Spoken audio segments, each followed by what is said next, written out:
boy, do we have an exciting show for you today. With me, I've got somebody that I admire as not only a leader, but as a great human being. He's built world-class companies, and he's currently building something that's world-class and some super special right now. So much so that it's in 4 of Gartner's hype cycle. Bradon Rogers, Chief Customer Success Officer for Island. Thanks, Bernard. It's a pleasure seeing you as always. I always love being with you. Awesome. Thank you so much for joining us today. So, Bradon, the enterprise browser, is the hype real?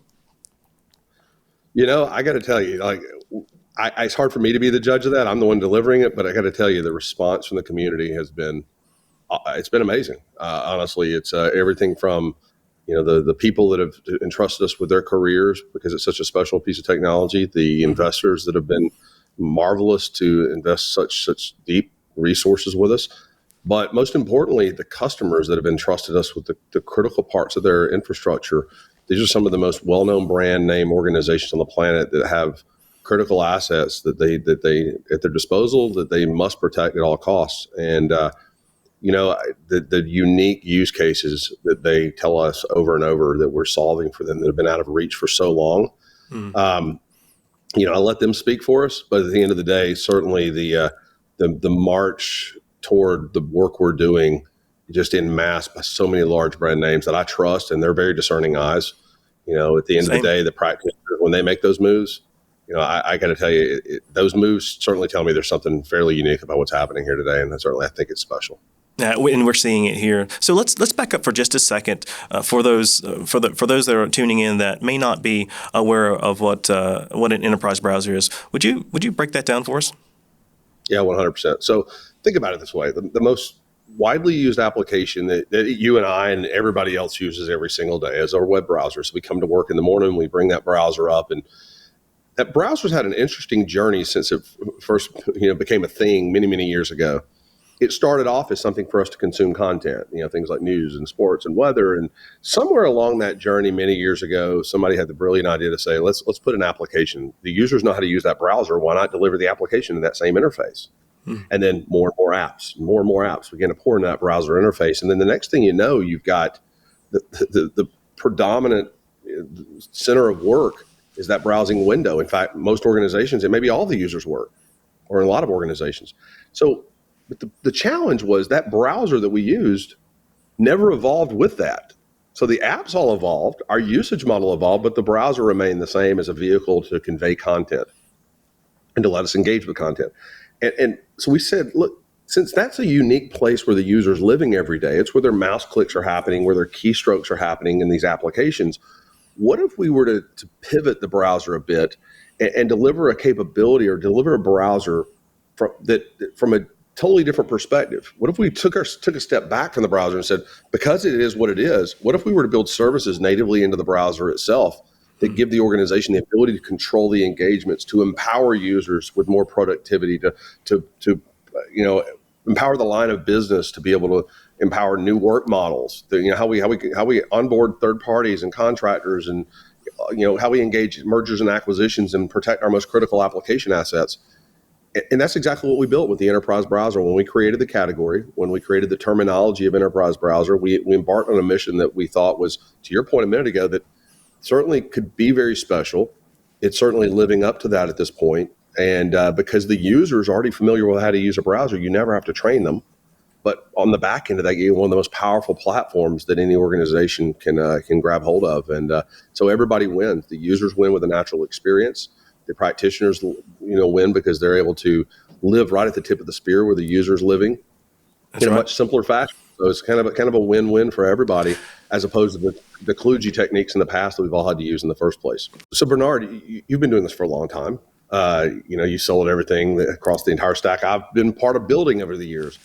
I'll turn it back to you. What was it that sparked your interest? Like, what kind of got you thinking that this could be different? Prior to starting Inflection Point, I was in the value-added reseller space for over 2 decades, right? Started off in the engineering side, then the leadership, and then transitioning over to sales. In that space, we sold several different types of technologies for VDI, next-gen firewall, SaaS, CASB, DLP, all of these different outcomes. And as you mentioned, that one common denominator that most, if not all of those solutions either enabled or secured was the web browser. So when I took a step back and I saw what Island was doing and incorporating those outcomes that I just talked about into the place where people were already doing work, I knew that you guys were onto something special, and it was really helping people win. So as somebody that's won a world championship as in track cycling, I know that in order to win, sometimes you have to, instead of doing more, you actually have to do less. So that's why at Inflection Point Technologies, we're laser focused on making sure that the world understands the impact that that Island has, the enterprise browser has, on reducing the technology stack, reducing the cost and the burden of those solutions, while also increasing visibility and control. At the same time, though, providing an exceptional end user and administrative experience. It really is phenomenal, and as you mentioned, it's a win-win all around. So it's funny. I remember the first time you and I did a demo together on this thing when I showed it to you. Yeah, and I remember the light bulbs going off and these calls are very much like this when we engage the customers. I'll get on the phone with our Zoom with a even sometimes somebody that's a skeptical person about, they already have their imagination about what a browser is and what it should do. They've never worked the possibilities in their mind. So they're going, why am I seeing a browser? And then 5 minutes in, the smiles on their face about, you've got to be kidding me. I never even imagined this. And that's why, by the way, when we first were meeting with you, our tagline for the company has always been, sometimes changing one thing changes everything. And we say changes everything, we're talking about simplification, reduced cost, the less complexity, the whole 9 yards that you were just hitting on there. It's certainly living up to that in our customers. 100%, and I'm seeing it too. So tell me, tell us about the Gartner hype cycle, and specifically why it's important for leaders who are anticipating future business needs to pay attention to that.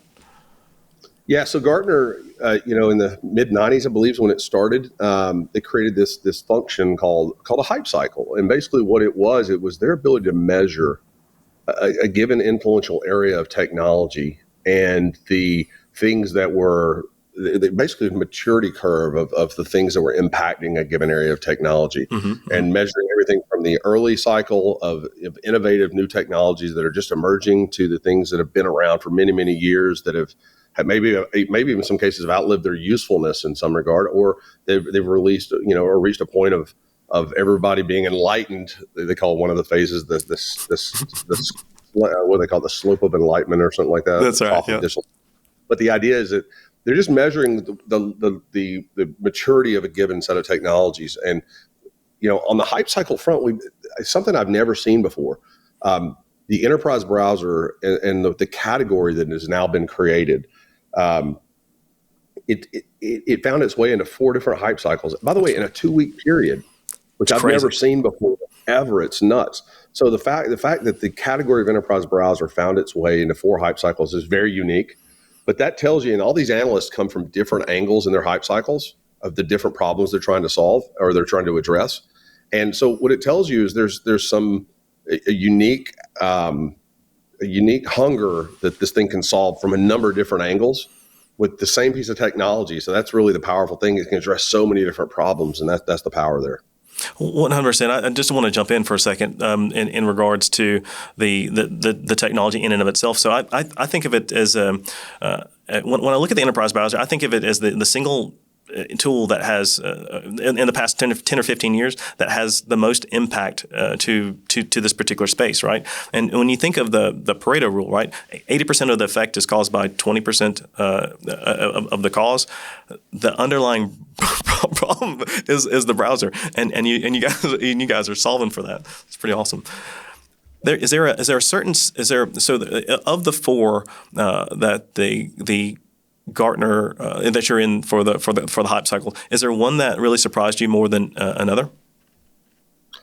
Well, there's a couple of them. I wouldn't say that I wasn't sort of surprised so much as there was one of them that was a little bit unusual. It was everything as a service. So Gartner tracks truly, literally every technology across the industry that is as a service. Everything from backup as a service, supply chain as a service, et cetera, and They put in their endpoint they called it endpoint access isolation, but the idea that we're governing the access to critical resources, but leveraging the endpoint as the footprint to be able to do that. They specifically called out the enterprise browser in that particular area of work, and that was an interesting one because I'd never seen that hype cycle before. Number one, but that was interesting. There were a few others as well. There were some obvious ones: the zero trust networking access, the endpoint security hype cycle, even the workload and network security hype cycle. So it fell into a number of them. In fact, one of them, I forget which one, actually mentioned enterprise browsers 2 different times. So it actually had, I think it was the endpoint hype cycle. I'm looking at it now. It had endpoint access isolation and enterprise browsers with mentions for enterprise browsers in 2 different dots, which was very unusual. So at least it was unusual to me. Maybe the Gartner folks, they do that normally, but I'd not seen it before.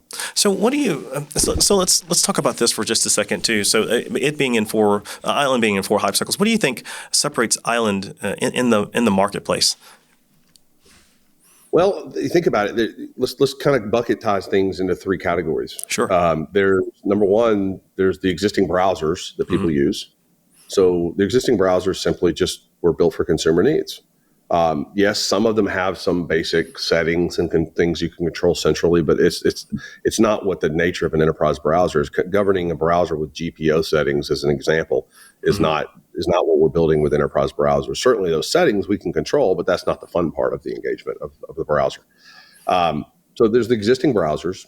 We know what they are. We're using them for years, and there's a reason why there's a big void that they leave in place, and that's why this is given rise to the enterprise browser.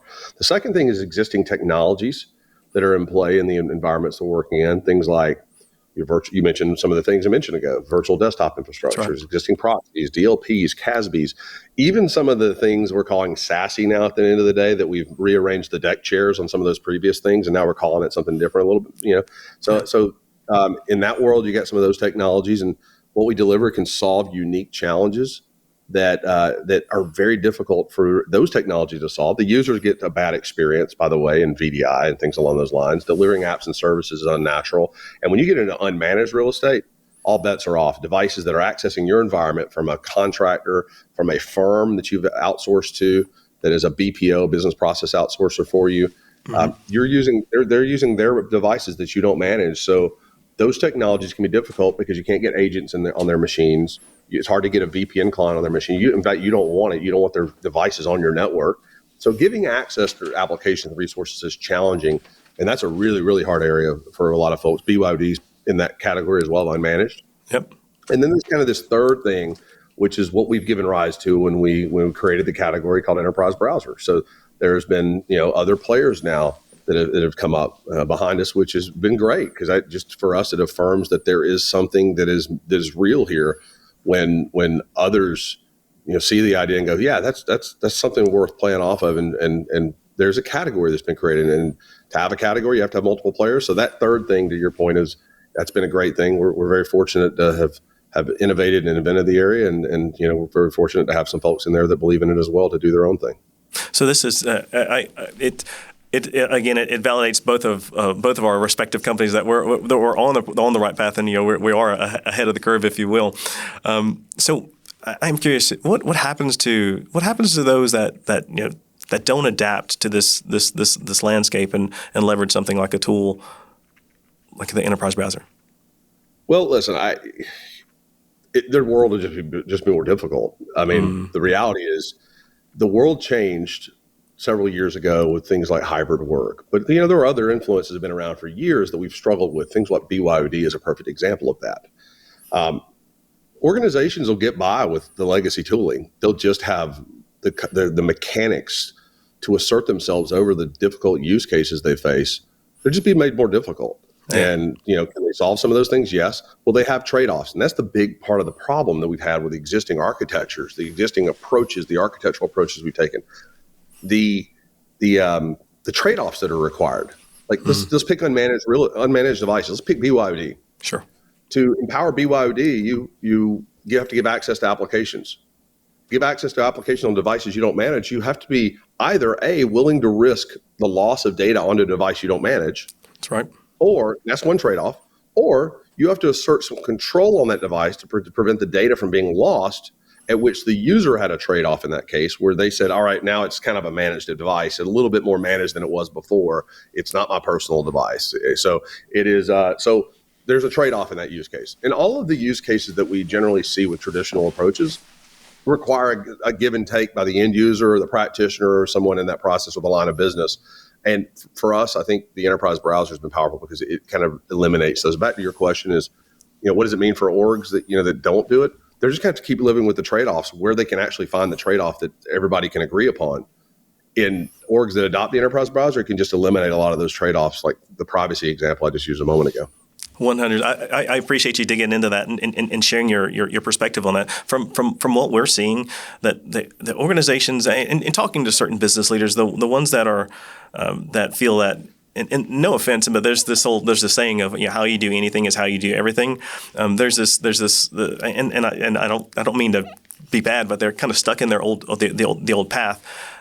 What that's doing though, the leaders that are embracing the technology, they're adapting and claiming the competitive advantage of this, because there's the cost that's associated to the cost advantages that's associated to it, but then there's the intangible things that are associated to it, right?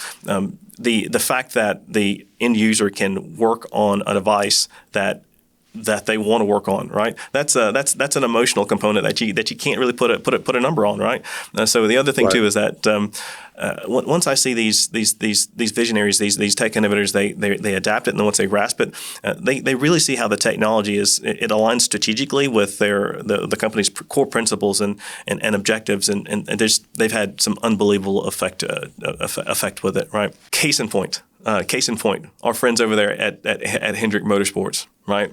So at Hendrick, unprecedented as of this recording, they've got 300 NASCAR Cup Series wins, right? Unprecedented and untouched. Not only are they leveraging the enterprise browser for things like you just mentioned, so Zero Trust was the initial one, BYOD, contractor access.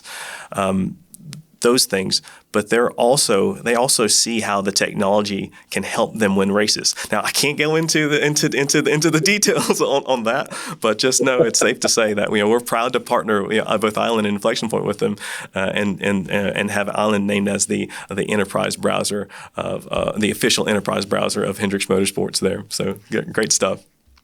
I appreciate that. Thank you. By the way, thank you for your support and the work you've done with them. I think certainly that is. It's really, really a privilege to have our brand as a young emerging technology company be associated with an organization that has spent decades now using innovation as the vehicle that delivers just that competitive edge that's unique, and they're finding that unique, just one small slice of innovation to gain that winning edge is amazing. It's a game, and I hate to use a football analogy with racing, but it's a game of inches. And, absolutely. Certainly find their way through that with the innovation they pulled forward. So it's cool. It's cool to be a part of. So how is it different today, the market reception for Island versus from your perspective, right? Because I'm working on the East Coast. You get to see this from a much larger scale. How's the market perception and reception for Island today versus when you and I first started? Well, I think it's fair to say that I think we've done a decent job with folks like your help evangelizing the category and helping people understand the possibilities when you just take a step back and have a chance to reimagine what the browser could be. Mm-hmm. And I think where we were 2.5 years ago was we were having to educate people that this was even possible. Now we're walking into meetings now where people have heard about it, people understand something about it. They're a lot less skeptical sometimes too. They come in already fired up about ready to, it's time to do an enterprise browser effort. So we're getting RFPs now. So that usually tells you something. Someone's funded a project and they believe there's something meaningful and they put out an RFP for it. So there's been this pivot point over the past year and a half where we started to see some significant adoption in some very large orgs.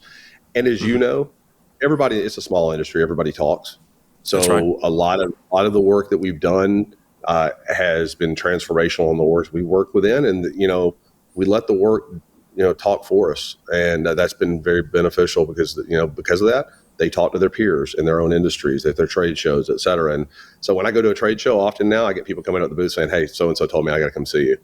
And they may not fully know what we do, but they've been told they got to come see us. So the word of mouth has been really fun. So that's the exciting part about it. I think, and that's the change we've seen over the past, 12 to 24 months has been really remarkable.